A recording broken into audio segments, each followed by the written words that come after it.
Eu sei que não é novo aquele vídeo do Flávio Dino se declarando abertamente comunista e dizendo que procura fazer aquilo que Lenin recomendava.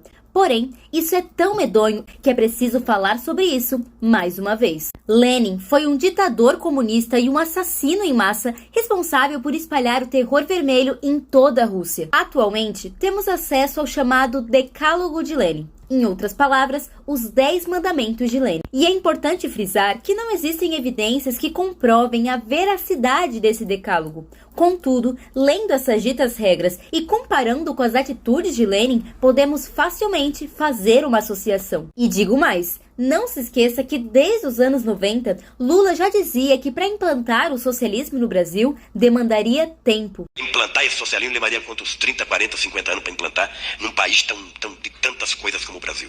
Por isso, ninguém precisa ter tanto medo que não vai acontecer tão imediatamente, tá?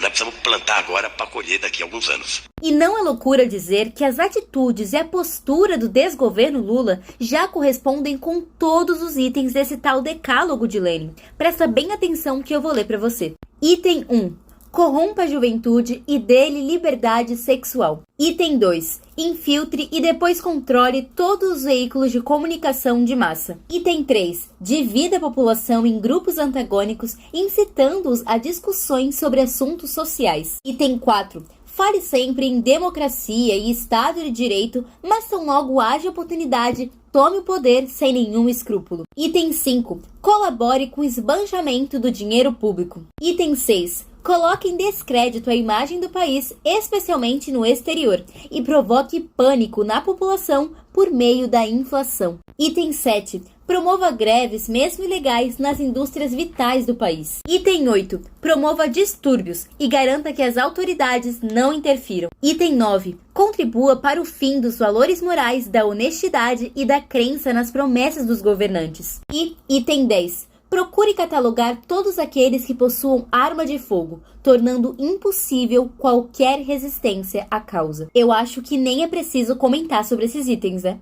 Mas eu quero trazer aqui, pelo livro do Olavo de Carvalho, 2 frases de Lenin, para vocês conhecerem um pouco melhor o assassino facínora que é ídolo do Flávio Dino. Primeira frase. Precisamos odiar. O ódio é a base do comunismo. As crianças devem ser ensinadas a odiar seus pais se eles não são comunistas. E a segunda frase. Somos favoráveis ao terror organizado. E isto deve ser admitido francamente. E aí, a minha pergunta com certeza é a mesma que a sua. O que será do Brasil tendo como presidente da República um bandido e agora um ministro do STF que não só idolatra um ditador sanguinário, mas que diz que procura seguir tudo aquilo que ele recomendava? O que será do Brasil tendo a esquerda controlando a política, a imprensa, as escolas, absolutamente tudo? Eu sei que pensar nas respostas para essas questões é desanimador. Nós não sabemos se sentimos raiva, tristeza ou tudo isso junto, e que é revoltante ter que ouvir Lula com vanglória encher a boca dizendo que teremos um ministro comunista no STF. Conseguimos colocar na Suprema Corte desse país um ministro comunista. Saiba, eu não julgo você por querer desistir, por pensar que a direita perdeu, que o barco afundou, que o Brasil já era. E talvez nenhuma frase que eu diga nesse vídeo seja suficiente para fazer você voltar ao ânimo. Mas eu quero que você lembre de uma coisa. Se hoje o inimigo está no poder, é porque lá atrás, quando ele estava perdendo, ele não desistiu e se empenhou para conseguir o resultado de hoje. Quer um exemplo? O regime militar lá de 64 foi uma grande apunhalada para a esquerda. E o que ela fez? Por acaso ela desistiu? Claro que não. Foi na surdina e no silêncio que ela se infiltrou em diversos âmbitos do país. E assim como esse exemplo, podemos usar vários outros, como o impeachment da Dilma, a prisão do Lula, a vitória do nosso eterno presidente Bolsonaro. Tudo isso foram conquistas para o Brasil, mas derrotas para a esquerda. E de novo, eu pergunto, ela desistiu?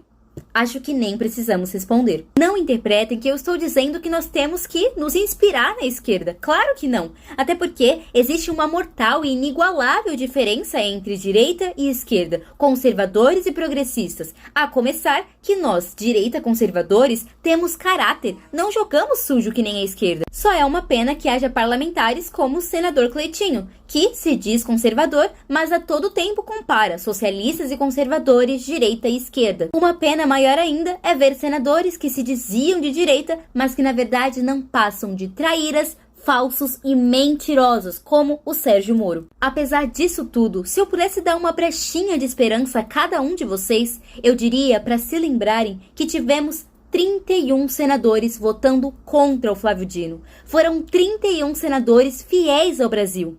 Não é muito, não é suficiente, mas é algo. Eu peço de coração a você que está me assistindo até agora.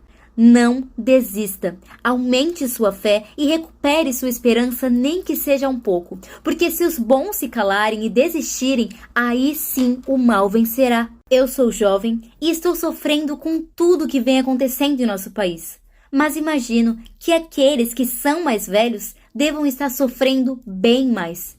Mesmo assim, mesmo com tudo isso acontecendo em nosso Brasil, eu me recuso a pensar que a guerra está acabada. Me recuso a jogar a toalha, desistir e continuar chorando. Cabe a você decidir se pensará do mesmo modo. Se vamos nos render ou nos esforçar no pouco que podemos para voltar a sentir orgulho de nosso país, como o ano que vem, onde teremos eleições municipais. Se esforce para que nenhum partido de esquerda seja eleito. E, acima de tudo, mantenha a fé.